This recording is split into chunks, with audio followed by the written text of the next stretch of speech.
News channel से। आज हमारे बीच कांग्रेस के प्रवक्ता शीशपाल जी जुड़े हुए हैं। मैं उनसे कुछ कांग्रेस की स्थितियों पे चर्चा करता हूं।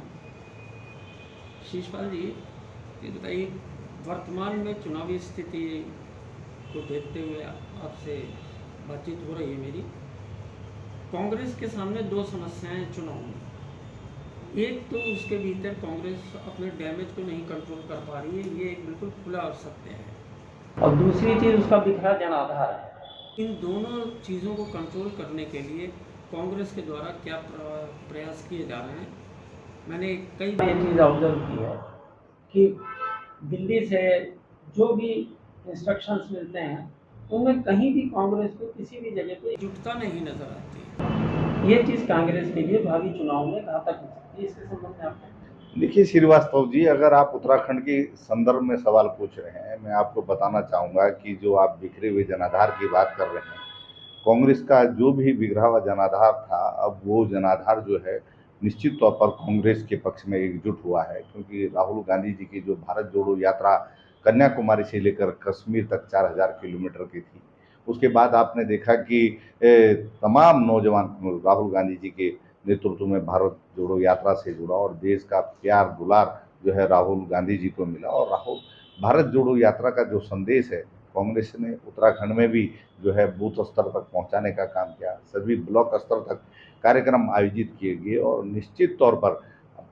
उसके बाद जो हिमाचल के चुनाव हुए विधानसभा के, उसके बाद कर्नाटक के विधानसभा चुनाव हुए, निश्चित तौर पर कांग्रेस का जो बिखरा जनाधार आप इसे कह रहे हैं वो लामबंद हुआ है, एकजुट हुआ है और निश्चित तौर पर वह कांग्रेस पार्टी को मतदान भी कर रहा है और कांग्रेस के रैलियों में, कार्यक्रमों में मुखरता के साथ सम्मिलित भी हो रहा है। जैसा कि अभी चर्चाओं में आया था शीशपाल जी कि प्रीतम सिंह जी और करण महाराज जी में कुछ आपसी मतभेद थे, उनको दूर करने के लिए भी प्रयास किए गए थे। करण महाराज जी खुद गए थे उनके यहाँ। उसके बाद उसका अंत क्या रहा है? देखिए, कांग्रेस एक बड़ी राजनीतिक पार्टी है और कांग्रेस के नेता निश्चित तौर पर अपनी जिम्मेदारियों को समझते हैं। उत्तराखंड में जो कांग्रेस के अंदर गुटबाजी की बात आप कर रहे हैं, मैं उसे बिल्कुल भी स्वीकार नहीं करता कि कांग्रेस के अंदर जो आंतरिक लोकतंत्र है, कांग्रेस में छोटा से छोटा कार्यकर्ता हो चाहे बड़ा से बड़ा नेता हो, वो अपनी बात को मुखरता से अपने नेतृत्व के सामने कह सकता है। और अगर कहीं जो है किसी नेता से दूसरे नेता की जो है, अगर आप ये कहें कि जो है वैचारिक मतभेद हैं या किसी कार्यक्रम पर सहमति नहीं है, तो उसे आप जो है विवाद या ये नहीं कह सकते कि साहब गुटबाजी है।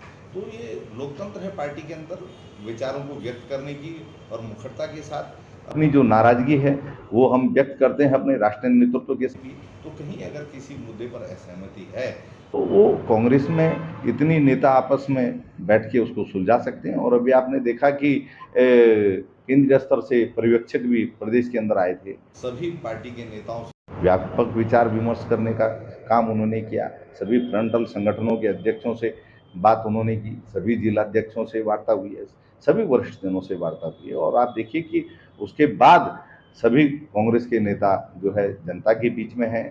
राहुल गांधी जी का प्यार, प्रेम, मोहब्बत का और सामाजिक सौहार्द का जो संदेश है उसको पहुंचाने का काम कर रहे हैं।